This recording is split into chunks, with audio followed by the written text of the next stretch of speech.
Fala galera, tudo jóia? Rodolfo aqui do Decisão de Valor. Hoje um vídeo um pouquinho diferente. Nós vamos falar aqui do Psicologia Financeira do Morgan Housel. É um livro muito bom. Ele não vai te trazer muitos insights aí ou aprendizados práticos para quem quer avaliar investimentos, enfim, ele não é um livro muito técnico, chama Psicologia Financeira, mas é um livro muito bom. Eu tenho algumas ressalvas quando a gente vai falar sobre lições e coisas de livro, porque parece que a gente está tentando trazer tudo que o livro falou em um videozinho bastante curto, e não é esse o meu intuito. Aqui eu quero trazer algumas das coisas que me marcaram bastante no livro, que eu acho muito interessantes, especialmente para quem está começando a investir, e que sirva para você como uma motivação para você ir lá e dar uma lida no livro, tá legal? Mas já sabe, antes da gente começar, aquele recadinho, deixa aquele like, curte o nosso canal, deixa o joinha aí, vamos fortalecer o canal para a gente poder trazer bastante conteúdo legal para vocês, tá bom? Fica até o final, garanto que você vai gostar das lições que o nosso querido amigo Morgan traz aqui e tem muita coisa bacana para você ir shapeando o seu mindset. Então, sem mais delongas, vamos começar o vídeo. A primeira coisa é, eu sou um pouco cético às vezes quando a gente começa a falar demais de mindset, esse tipo de coisa, porque parece que simplesmente você ajustar o seu mindset vai resolver todos os seus problemas, né? E eu não acredito muito nisso. Obviamente as ações é que trazem resultado. Mas tem uma coisa super importante, que investimento ele tem toda a parte lógica, a parte prática, a parte, vamos dizer assim, quantitativa, a parte analítica, mas uma das coisas que mais quebra qualquer investidor é justamente a falta de cabeça, a falta de coração ali para aguentar os momentos difíceis, para ter a disciplina necessária. Nesse contexto, a gente olhar um pouco para mindset, para motivações, para algumas coisas que a gente precisa, às vezes, ajustar na nossa forma de pensar e olhar para dinheiro e investimentos, faz sim bastante sentido.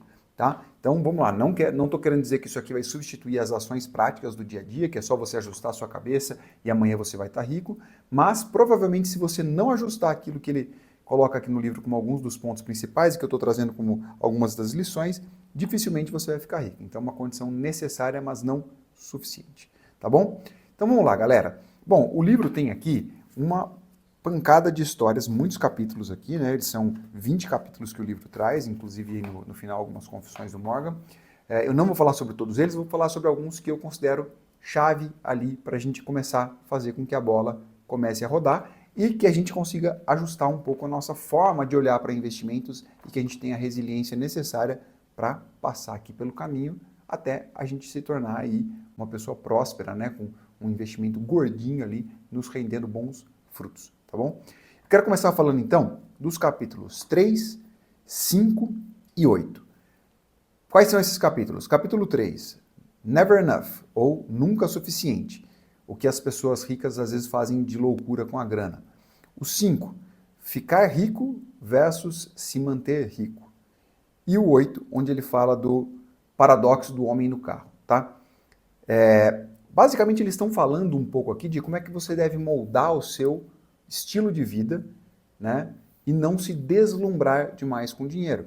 Então, quando ele fala do Never Enough, no capítulo 3, ele começa a contar histórias e mostrar que às vezes a pessoa começa a ter um sucesso muito rápido, ou começa a ganhar muito dinheiro, ou começa a dar muito certo, e aí ela começa a despirocar. Então ela começa a fazer loucuras ali. É o que o ditado no nosso bom português aqui diz para que você não desdenhe do dinheiro, né? Que o dinheiro não aceita desaforo. Então, por mais dinheiro que você tenha, tomar decisões calculadas, olhar para aquilo que você está fazendo, entender se aquilo que você está gastando ou fazendo está de acordo com o padrão de vida que você pode ter, entender se aquele padrão de vida que você está levando ele é sustentável e, acima de tudo, entender se mais do que sustentável, você de fato precisa de tudo aquilo, porque muitas vezes a gente acaba fazendo um pouco daquilo que a gente não quer só para agradar pessoas que a gente não gosta, né? Como diz o outro ditado. E aí entra o paradoxo do homem no carro. Basicamente ele conta uma história que eu acho que é quase que elucidativa por si só, que para você se coloca dentro dessa história, né? Imagina que você está num restaurante, ali numa fila para entrar, para uma Ferrari top, ou um carro espetacular que você goste, um Rolls Royce, enfim, qualquer carrão, e aí você olha e você fica deslumbrado, você fala, caramba, olha que carro maravilhoso, que Ferrari de última geração, essa aqui é uma Ferrari daquela não sei o quê, e você acha aquele carro esportivo lindo, e escuta o barulho, e caramba, que legal.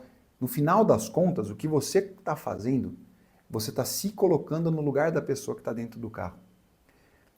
Você não está nem aí para quem é a pessoa que está dentro do carro. Você só queria estar naquele lugar. Então, o paradoxo do homem no carro, basicamente o que ele diz é, muitas vezes o cara compra uma Ferrari para aparecer, né? Para que as pessoas olhem para ele como um cara bem sucedido e tal. Mas na verdade as pessoas não estão nem aí com ele. As pessoas querem simplesmente se imaginar naquele lugar. Então, muitas vezes até o carro chama muito mais atenção do que o dono do carro. E o cara passa despercebido, né? Acho que um pouco do que traz essa história é justamente te mostrar que, cara, você não precisa fazer as coisas que os outros gostam, que os outros querem, ou que vai impressionar as outras pessoas. Isso é o caminho mais rápido para que você fique pobre e infeliz. O que você deveria fazer é identificar aquilo que realmente te traz prazer, aquilo que te traz satisfação e que o dinheiro pode te comprar ou pode te proporcionar. E aí você vai lá e faz aquilo. Então, se você não liga para Disney, por que você vai viajar para Disney só para mostrar as fotos lá para as pessoas que dizem que ir para Disney é maravilhoso? Eu não estou dizendo que não seja, tá, pessoal? Só um exemplo. A mesma coisa vale para, sei lá, ir para a praia, para o Caribe ou para qualquer outra coisa. Por que você vai passar umas férias no Caribe para postar as fotos se você odeia a praia, né? Então, basicamente, o que essas três capítulos vão trazer para a gente é um pouco esse mindset, que fala ali também do ficar rico versus se manter rico, né? Ou seja, a riqueza está naquilo que a gente não vê. A riqueza está naquilo que a pessoa está guardando para ela ali, né? A verdadeira riqueza, né? Não é o patrimônio, não é aquilo que ela está ostentando, não é aquilo que ela está mostrando. É aquilo que ela guarda para ela, é a segurança financeira que ela tem, é a liberdade de tempo que ela tem. Enfim, são coisas que necessariamente ou normalmente não estão ali na vitrine para a gente olhar. E aí, o que você tem que aprender com isso? Acho que isso é legal, olhar não só lá para frente, quando você estiver rico, mas agora também. Para que nesse momento, se o seu objetivo é que você tenha um futuro mais próspero, um futuro mais tranquilo, um futuro mais seguro do ponto de vista financeiro, você vai trocar isso que você está buscando lá na frente por um tênis um pouquinho mais bonito hoje, porque você vai comprar um tênis de 1.200 contos, você vai achar um dali de R$ 200 que serve praticamente para a mesma coisa. Não estou dizendo em todos os casos, existem especificidades, mas na grande maioria das vezes é isso aí, né? A gente sabe que é. Pô, para que você precisa levar alguém para um restaurante super caro, quando na verdade o que você gosta é aquele outro restaurante que tem uma comida tão boa quanto, que você pode comemorar, ter um momento legal com a pessoa que você quer comemorar ali, sem gastar um rio de dinheiro, né? E óbvio que as coisas têm valores diferentes para as pessoas, então você tem que avaliar o seu caso. Talvez você comprar uma super guitarra para você seja o seu sonho desde moleque, porque você adora a música, você ama, você tem uma história com aquilo, enquanto para o cara do lado, talvez aquilo só signifique uma guitarra um pouco mais cara do que outras. Então, ponto é, avalie bem o que é que de fato faz sentido para você, o que traz valor para você, né? O que tem valor para você. E aí você começa a fazer isso desde agora, e quando você ficar rico, se Deus quiser, você vai chegar lá, e se você trabalhar bem para isso também, você só leva esse mindset com você. Não é porque agora você tem grana que você vai esnobar, que você vai gastar dinheiro à toa.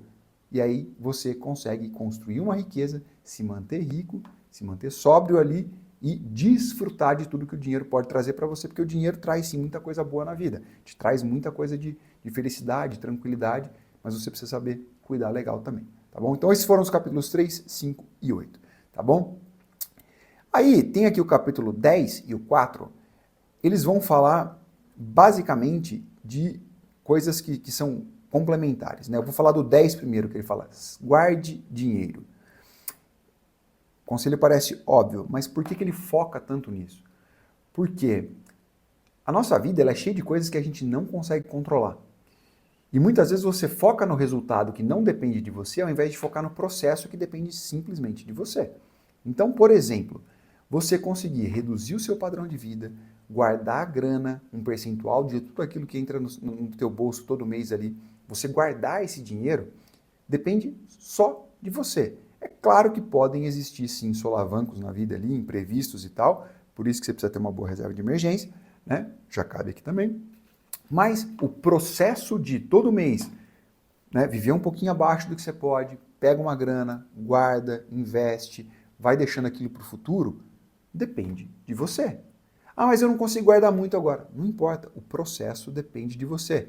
Se você ganha R$ 2.000 e consegue guardar 10%, 15% do que você ganha, quando você ganhar 20, você também vai guardar 15, 20, 25% do que você ganha. Por quê? É um hábito que você construiu, é um processo que você estipulou para você e que você está seguindo, tá bom? Então, esse é o capítulo 10, que ele transcreve como guarde dinheiro, né? E o 4, ele fala da mágica dos juros compostos. E por que essas coisas estão ligadas? Porque quando você começa a guardar dinheiro, no começo é chato. Você vai olhar para aqueles R$ 200 que você guardou e no próximo mês tem 202, 201. Você vai olhar e falar, meu Deus, eu nunca vou chegar em lugar nenhum com isso. Mas a mágica acontece quando os juros compostos vão incidindo juros sobre juros. E isso precisa de anos, décadas para acontecer. Então, foca no processo no começo e deixa os juros fazer a mágica dele.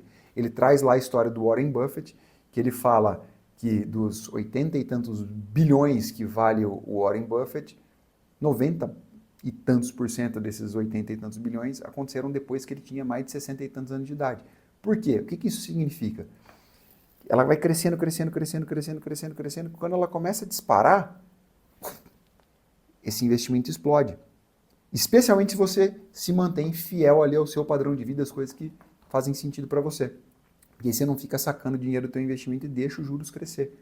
Isso é algo que é contraintuitivo para a nossa cabeça. Então não adianta você tentar visualizar. Você precisa olhar para esses números e ver que é assim que a coisa funciona. Tá? Então deixa os juros compostos agirem. Não se desespere, não tente atropelar, não tenta ir buscar uma mágica para que você passe a ganhar muito dinheiro em 2, 3 meses, 1 ano, 2, porque isso não vai acontecer, você provavelmente vai cair em golpes por aí, tá? Então, espera que os juros compostos vão fazer a mágica ao longo do tempo, tá? Uma história legal que eu vejo o Bruno Perini falando disso também, é que numa conversa o cara falou 100 mil é 1/3 de 1 milhão. E ele falou, não, como é que pode ser? 100 mil é 10% de 1 milhão. Não, em tempo. Por quê? Porque a partir dos 100 mil, você começa, os juros compostos de 100 mil começam a crescer tão rápido, aquele 100 mil que você colocou ali, que ele tende a explodir e chegar a 1 milhão em mais 2/3 do tempo, e não mais 10 vezes ou mais 9 vezes aquele tempo. Entendeu? Então, deixa os juros compostos agirem sobre os seus investimentos. Controle o seu processo de aporte e depois também de otimização dos investimentos, de carteira, portfólio, etc. Né? Bom, aí nós vamos andar um pouquinho mais e nós vamos falar aí do capítulo 13, que tem tudo a ver com a palavra que eu disse agora, portfólio. Ele diz o seguinte, tem que ter room for error. Em inglês significa espaço para que haja o erro. O que é que isso quer dizer? Se você tentar estar certo 100% das vezes, você vai falhar e em algum momento isso pode significar sua ruína. Onde é que você tem room for error? Onde é que você deixa um espaço para que haja erro? Você cria um portfólio em que 80%, 90% daquele portfólio é seguro, tranquilo, é garantido, não vai dar grandes emoções, felicidades, mas também não vai te dar grandes sustos. Né? E uma parte do teu portfólio, 10, 5, dependendo aí do teu apetite para o erro, você tenta assim colocando uma pimentinha para que aquele 5, 10% possa te dar surpresas positivas, explosões ali, certo? Com isso, se acontecer uma falha aqui, isso não te quebra. Por quê? Porque você deixou um espaço para que o erro acontecesse, para que quando você tivesse errado, aquilo não te quebre, certo? Isso é uma lição super importante e tem tudo a ver com a gente criar um bom portfólio de investimentos. Lógico que isso vai variar de pessoa a pessoa, quão mais adepto a risco você é, você pode crescer um pouquinho mais essa pimenta ali. Se você for mais avesso a risco, ou se você já tem risco em outros lugares, como você é dono do negócio, você pode ter menos nos seus investimentos, mas tem a ver com você olhar para o teu planejamento e ter room for error, né? Deixar um espaço para que haja o erro. Tem um outro capítulo aqui, inclusive, que ele fala de planejamento, que planejamento só serve para você saber o que não vai acontecer, né? Alguma coisa muito parecida com isso. E basicamente ao longo do tempo você vai mudar o teu comportamento, você vai mudar, os seus sonhos vão mudar e, por consequência, o seu planejamento vai mudar também. Então, deixa sempre uma margem para erro, porque quando você for mudando as coisas, aquilo não vai quebrar tudo aquilo que você planejou lá atrás e anos aí de aportes, enfim, coisas do tipo, tá bom? Aí nós vamos para um capítulo 16, em que ele chama Você e Eu. Basicamente o que ele quer dizer aqui é muito simples. Cuidado, porque você pode estar olhando para conselhos de pessoas que estão num jogo diferente do seu. O que é que isso quer dizer na prática? Vamos lá. Imagina que eu tenho um sonho de morar fora do Brasil daqui a 15 anos, 20 anos. Eu quero passar uma temporada por lá, alguns anos, tal, quero mudar para os Estados Unidos, para fora do Brasil, para qualquer lugar que seja. Para mim, faz um sentido muito maior eu ir construindo um patrimônio dolarizado em um volume muito maior do que uma pessoa que não tem esse sonho, que não quer sair do Brasil. Por quê? Porque o meu sonho é diferente. Então, se essa pessoa me olha falando que, pô, tem que dolarizar mais, tem que dolarizar mais, tem que moeda forte, tem que isso, aquilo, ela pode entender que aquilo é bom para ela e necessariamente não ser, tá? Não estou dizendo que ela não tem que dolarizar, talvez ela tenha por uma questão de proteção patrimonial, mas o quanto ela vai fazer isso são jogos diferentes, ou seja, são propósitos diferentes, são objetivos diferentes, né? Isso é um exemplo, a gente tem inúmeros outros. Pô, você vai pegar um cara que está te falando que você tem que ter X% em renda variável, porque a bolsa é negócios, não sei o que lá, e você vai ver, na verdade, você já tem uma puta grana no seu próprio negócio. Uma boa parte do teu patrimônio já é uma empresa que você tem, você já está exposto à economia comum. Você tem que talvez estar num jogo um pouco diferente desse cara, né? Talvez os sonhos dele sejam diferentes. Talvez as ambições dele sejam diferentes. Então você tem que entender o que as pessoas estão falando e olhar para aquilo, se aquilo se aplica para você, para a sua vida, para o seu planejamento, para aquilo que é importante para você, certo? Então, muito cuidado com as dicas, porque elas podem ser as mais bem intencionadas possíveis, elas podem estar, inclusive, 100% certas no contexto de quem está dando a dica, e não no seu contexto, que é o que interessa. Tá legal? Então, muito cuidado com essas comparações. Uma outra coisa é, cuidado às vezes com as comparações, porque pode parecer que o outro está tendo muito mais sucesso do que você, mas, eventualmente, ele buscou aquilo como algo que tem um super valor para ele, e você dá valor para outra coisa. Então, por exemplo, pode ser que você esteja olhando para um cara que acabou de comprar um iate, e está ali maravilhado com aquilo e tal, mas na verdade ele não tem mais nada na vida, porque tudo que ele quer na vida é ter um iate. Então ele foi lá e juntou o dinheiro num apartamento, comprou um barco, mas na verdade ele quer morar ali, ele tem um propósito de vida que é completamente diferente do seu. Então, muito cuidado com as dicas, com as coisas ali, e ficar se comparando com o vizinho. Tanto no que tange a dicas, coisas de investimento ali, quanto ao que transparece do ponto de vista de sucesso, do que está fazendo, do estilo de vida, etc. Tá bom? E por último, capítulo 7, em que ele fala de liberdade. E tem um outro capítulo aqui que ele fala também que a riqueza está, muitas vezes, naquilo que a gente não vê. Tá? Por que eu estou trazendo isso aqui? Porque o conceito que ele traz de liberdade eu acho algo muito interessante. Ele fala que liberdade é você poder ter a liberdade de fazer o que você quer com as pessoas que você quer, quando você quer. É lógico que isso seria uma liberdade quase que irrestrita, se você puder fazer isso o tempo todo. Mas o quanto mais você busca isso, melhor é para você. E talvez os seus investimentos tenham que ter como objetivo te levar a essa liberdade. E aí essa liberdade, se essa liberdade for morar fora do país, você tem essa liberdade. Se essa liberdade for ter um iate, você tem essa liberdade. Se essa liberdade for comprar um sítio e ter um lugar nas montanhas como um retiro para você, você vai ter essa liberdade. E se a sua liberdade for poder ter uma segurança patrimonial, financeira, para poder ajudar outras pessoas da sua família, para poder, enfim, fazer mais por aqueles que você ama, você também vai ter essa liberdade. Ou seja, você está construindo um caminho onde você está tendo mais escolhas, né? Eu não me lembro onde eu ouvi isso, mas quando a gente linka um pouco lá com o começo, né, de você guardar o dinheiro e tal, quando você faz uma dívida, né, que você tem que pagar isso lá na frente, é como se você estivesse pegando um pedaço do seu futuro e dando na mão de alguém. Por quê? Porque se eu tenho uma dívida de um apartamento, agora eu preciso trabalhar, ou seja, eu preciso fazer algo no futuro para pagar um terceiro que não a mim, ou seja, eu estou dando um pedaço do meu futuro que eu vou trabalhar lá na frente para um terceiro.